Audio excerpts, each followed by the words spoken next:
Hi, my name is the actor, but you may call me Yifferson. And welcome to another Five Nights at Freddy's theory video. In the overanalyzed, yet rarely solved world of Five Nights at Freddy's, there is no shortage of theories one can come up with. Some people believe this to be a flaw. I personally believe it to be one of the media's strength. I think that it is a good thing that people can arrive at different conclusions using the same evidence because we don't actually have a lot of answers. Having said that, I am a fraud. I did not come up with today's theory. I stole it from a T-Dreads livestream. Welcome to Cuck Theory. This video will include spoilers. Please refer to the chapters at the bottom of the video, or if you're watching this on a TV, then they will be in the timeline itself, and you can pop them up at the side to avoid or skip. Now, I know what you're thinking. Cuckoldry in my FNAF media? It's more likely than you think. In fact, throughout the franchise, I have found multiple examples of such activities taking place. Most of them are figurative, but I've found one example that I think you would agree could be seen as fairly literal. Now, if I'm saying William is our bull, our British bulldog, if you will. I can't watch this entrance. I heard this one backstage talking up their own work non-stop. Well, why don't they get in the ring and prove it, huh? Who is our Sneeko? Let's find out. I know things are messy right now with the Murrays, because to this day, people still remain so divided on Tales games. But for this video, at least they were divided when I wrote the script. For this video, I am going to be treating Tales the Tales books as an alternate universe. Not only because I'm biased, but because I actually believe that to be the canon route.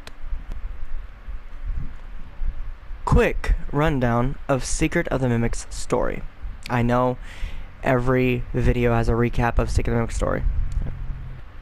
Edwin Murray was a great employee and a terrible person. Even when he became CEO, he seemed to bury himself in more and more work. Fiona Murray, his co-worker that he met at work and married before he became the boss. That's important, okay? Don't cancel Edwin just yet. She dies at Fall Fest. We don't exactly know how, but due to Moon.exe, we can assume that she died in a fire. Also, this franchise is more obsessed with fire than the operator is, so there's also that. Some fun guys down in the basement replay Fiona's voice, and Edwin makes the mimic. David dies on his birthday and he makes the mimic squared. That's pretty much all that's needed for this video, and although we have our perfect setup, right? We have Edwin and we have Fiona. Fiona dies, Edwin makes a robot wife. Fiona, his son dies, so he makes a robot son. He uses the same endoskeleton, which is a little weird. But he is the king of recycling.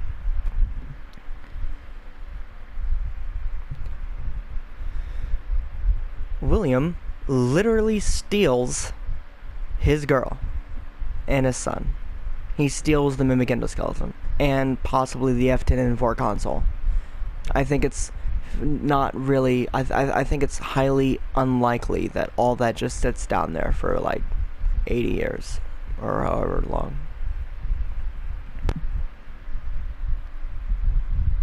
Now, depending on your interpretation of what Glitch Trap is, you can add an extra layer onto this.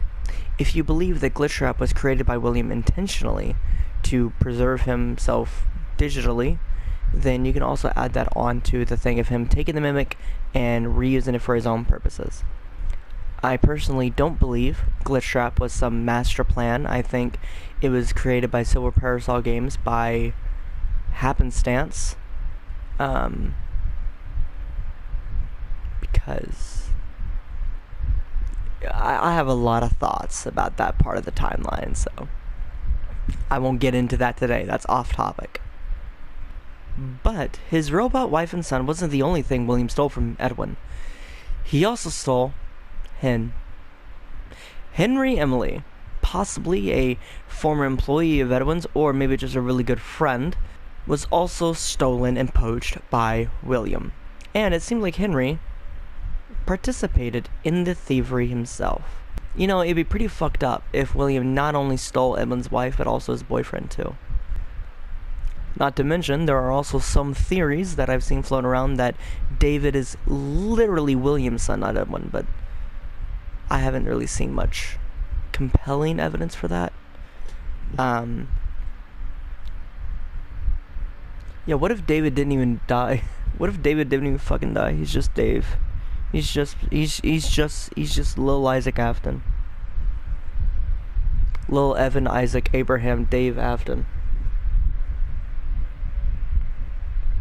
Speaking of that, because his son is named Dave. I hate Dave. I think Evan's a much better name. No offense to any Daves out there, but he did. His son's name is Dave, and I don't think even if you don't believe God, David, right? This can't be a coincidence. William even stole the house that Edwin built. And I actually want to go on a little bit of a tangent about that house, and why I don't like this is possibly this is gonna be like a little side rant I want to go on real quick. This is why I want to add chapters to this video so you can skip it. Let me see if I can bring up some visual aid for this one. So, I don't like Secret of the Mimic taking place in 1979. I think it would be much better if it took place in 2079. And I think Security Breach would be better if it took place in 2185 instead of 2035. I hate the fact that everything happens in these same fucking 5 years. I hate many things. Okay, Steve Snodgrass is chief among them. But the other thing I don't like about the current FNAF timeline is that everything happens in 8 years. I don't like it. I don't like it. Let me show you what the Murray house looks like. You people entertained? I'm entertained. I have no idea how that got on there. Well, you know, let's try something different. This is what the Murray house looks like in Secret of the Mimic. But this house looks very distinct, right? It looks like something that the Murrays would have. This house exists before the FNAF 4 house, which I will show you now.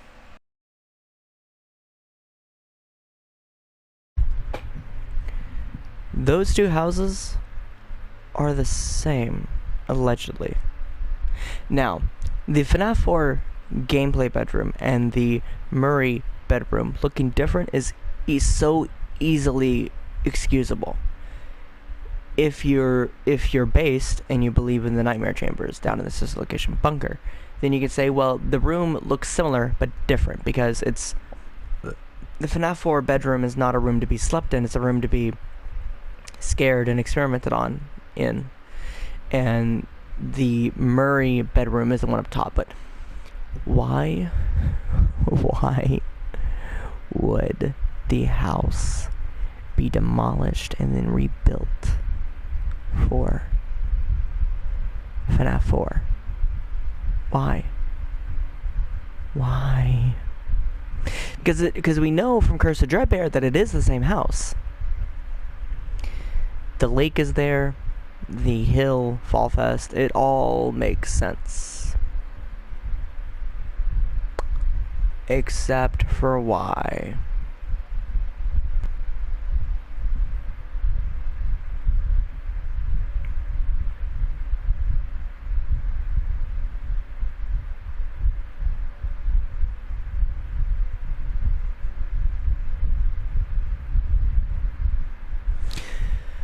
Cut all that out. Sorry, Haley, you're just not funny.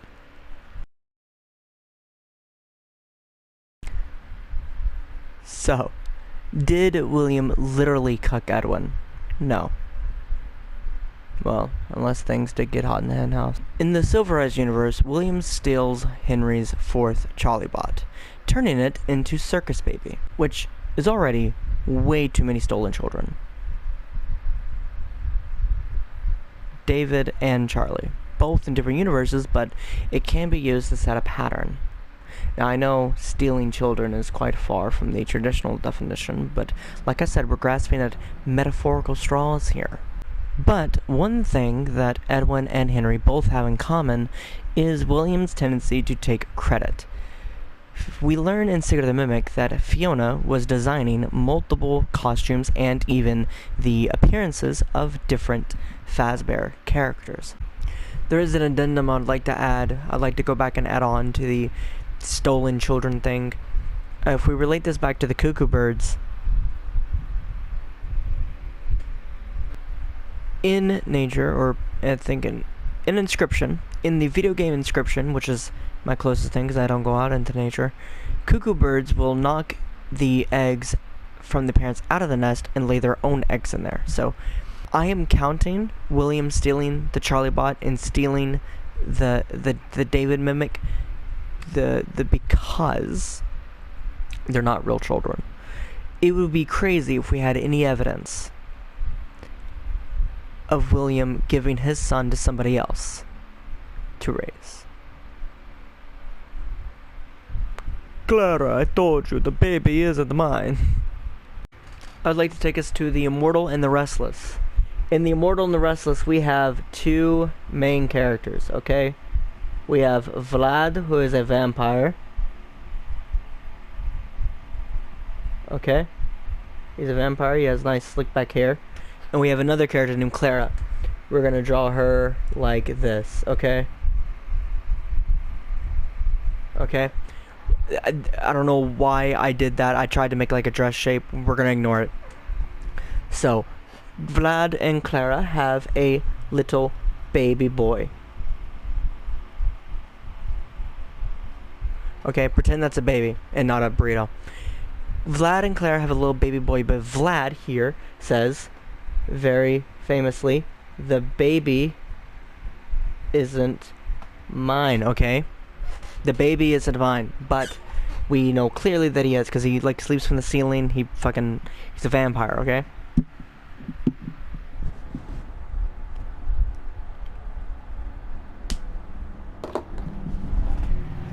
If Vlad is meant to be William,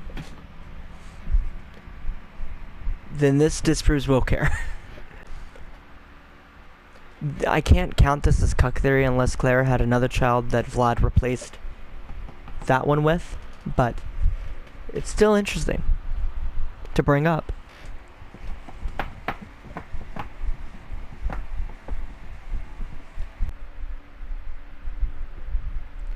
In the Fazbear Fright story In the Flesh, we see a game developer named Matt who's being tasked with to create a virtual reality Springtrap game. Over the course of said story, he gradually becomes more and more pregnant with our lovely Rabbit Man.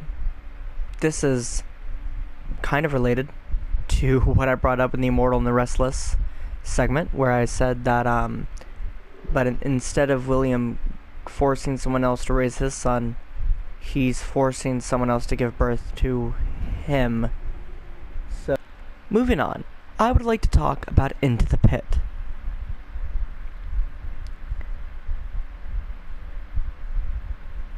Now, this story has been told a couple different times. I'm currently reading Return to the Pit, but I generally know what happens in the story.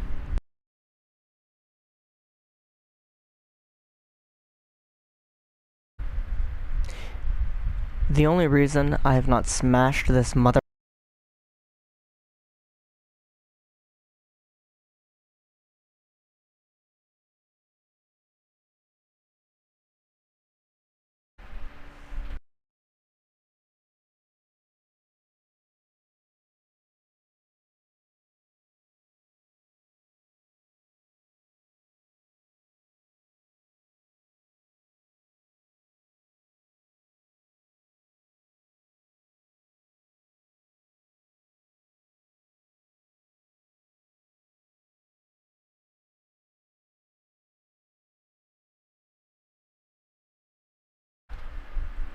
Hello? Hello? Hello? Hello? Hello? Okay. Looks like I'm finishing this video with the camera in my... I can't even fucking talk, I'm so mad. Looks like I'm finishing this video with the microphone in my PlayStation camera. We see in Into the Pit that the yellow rabbit replaces Oswald's dad. How far does this go? I'm not sure. He acts like Oswald's dad for the most part, and everyone else still sees Oswald's dad. The yellow rabbit will drive Oswald home. He will eat dinner with them, even sleeps in the same house as him. In the same bed with Oswald's mom. This time, I've put the microphone back in the stand, hoping that it keeps still. You know, sometimes I wish agony was real, so that I could beat my microphone until it works again. What's wrong with it? So, there are 2 cords going in it. One of them is broken. What you saw a while ago, I don't know how much of it I'm going to leave in, but what happens is if you breathe on it wrong, it disconnects, and you have to unplug it and plug it back in before it will reconnect to the PlayStation.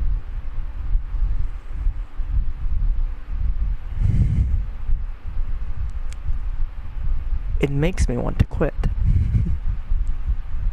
The yellow rabbit sleeping with Oswald's mom might literally be the only example in this video that's more than just a metaphor. The yellow rabbit is an agony manifestation, or some people call it Pit Bonnie. The Pit Bonnie, or the yellow rabbit, whatever, is an agony manifestation of William Afton. It is mimicking him. There's that word. Including the MCI. In the Into the Pit video game, and I think in the book, we see a depiction or recreation of the missing children's incident with all the kids in the back room. In the Into the Pit book and game, it was 6 kids. In Return to the Pit, it's 5. I think.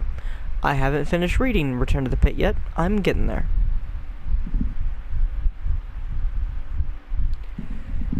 Which, you know, come to think about that, and especially with Henry involved, and we already have William's involvement with Hen in this theory already.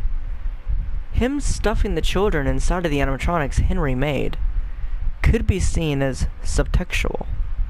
Maybe William wanted to stuff them inside of Henry, but he couldn't, because Henry isn't an Omega, and William's not an Alpha. Welcome to Professor Yifferson's Queer Studies. Today's lesson, Omegaverse 101. This is just going to be an intro, basic level, because, to be honest, I don't really know that much about Omegaverse.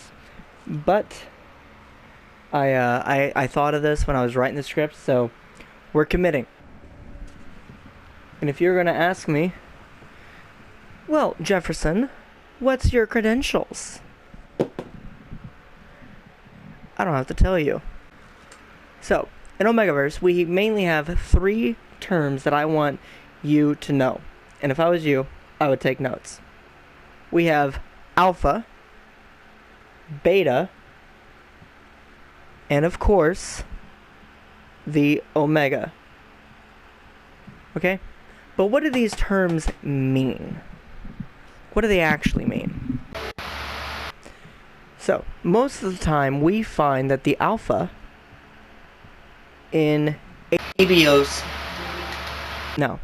What we find most... I'm telling you! I'm gonna hope you can hear me. I'm gonna hope you can hear me.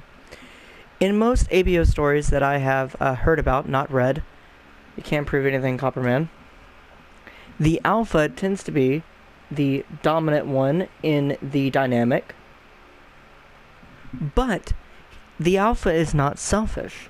The Alpha, most of the time, is the satisfier of the needs of an Omega or Beta, and we'll get there. The Alpha, while dominant, does command The alpha does command loyalty and respect from those beneath them, however. So, you can see I drew a little popularity chart. Betas, on the other hand, if you've ever watched Jesse Lee Peterson, you might know beta male. This is what he was talking about, okay? Betas, in most dynamics that I see, they're sort of characterized differently depending on who's writing them. Sometimes when betas are written, they are weak-minded, and sometimes they are the providers. Sometimes they are the regular people. What do I mean by this? By regular people, I mean that the betas in ABO stories, in my experience, in my very limited experience, they're the people most closest to regular humans. I guess they would sort of be like the self-insert for the reader. They work the jobs, maybe they provide for the alpha and the omega, but they don't have any of the major drawbacks that alphas and omegas do. And we will move on. You could say that a beta would be the most likely to be cucked out of this trio. Omegas are men. If ABO was a YA dystopia, hopefully with all adult characters, omegas would be the quirky protagonist who defies all of these society's categorizations. Because omegas, phenotypically,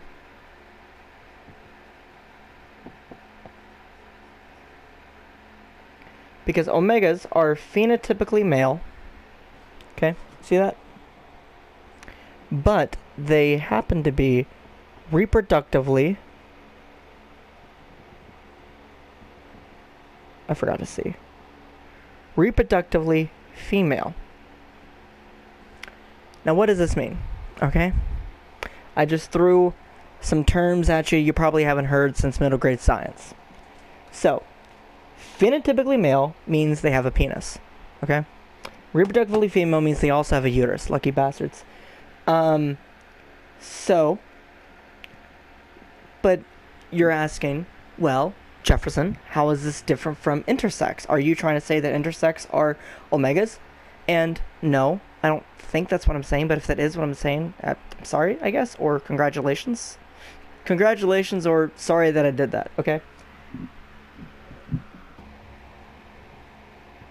Omegas tend to follow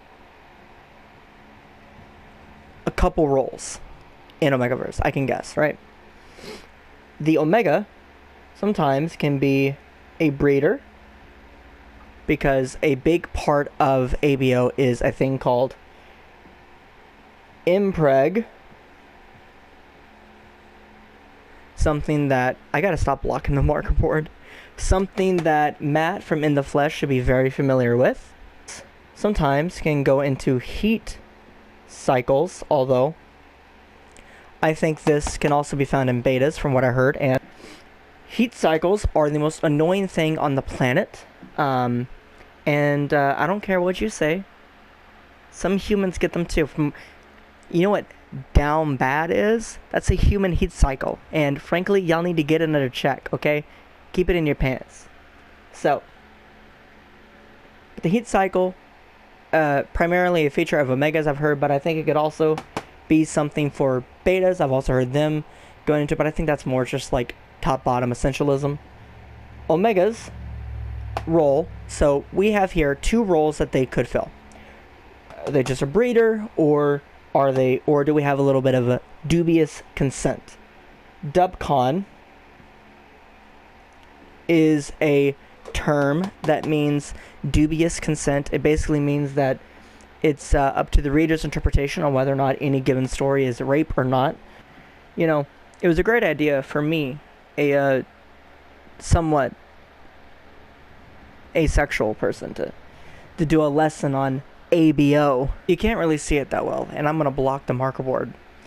But I wrote out a little chart. We have ABO, we have can impregnate, can get pregnant, and the final category is cool name.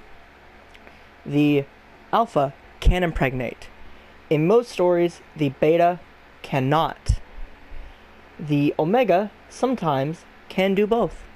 Sometimes the omega I've seen, I keep saying I've seen, all the only research I did on this was I watched One Strange Aeon's video last night, so, can get pregnant, that is not an ability of the alpha, that is squarely an ability of the omega, but sometimes I've seen in some stories where they merge the omegas and the betas, you can also have the betas join.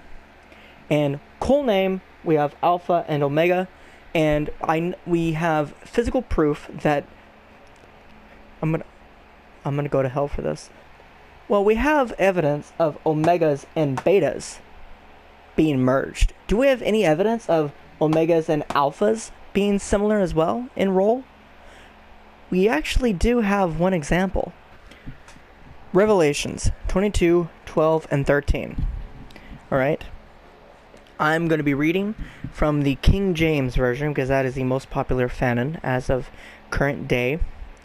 It reads, "And behold, I come quickly, and my reward is with me, to give every man according as his work shall be." Communism.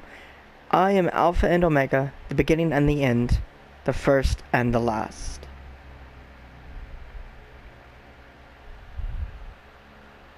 I'm sorry, what? You know, if we go back to Revelations 10, 22, 10, and 11, under this context, it doesn't get any better.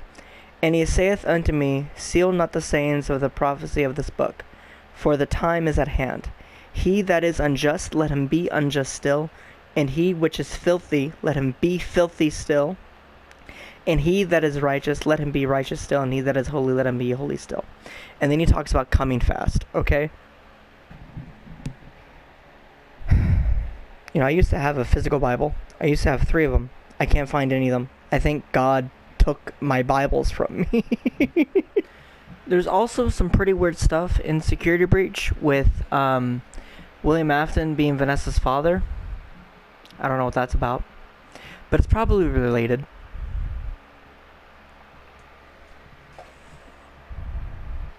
You know, looking back on what Cuck theory was supposed to be, I think all it was originally meant to entail was William taking Edwin's property, his technology, and his everything. But instead I decided to give a lecture on ABO and Yowie.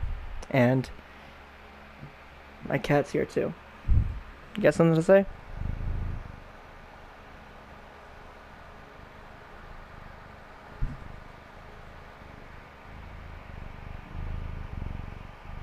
I don't know if you can hear that, but she is purring. I think she wants down, though.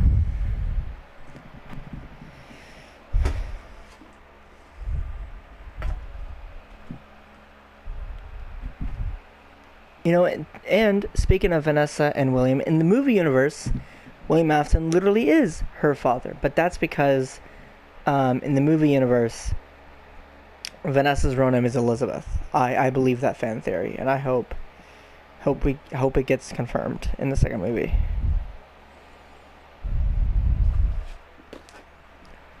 But nothing will ever top the way Glitch Trap was cucked by Steelwool in Help Wanted 2. That's going to be it for me today, guys. I had a lot of fun. For the most part, as long as this thing was cooperating. I've been really enjoying getting back into the swing of things of being a YouTuber, and I hope you're enjoying the videos. I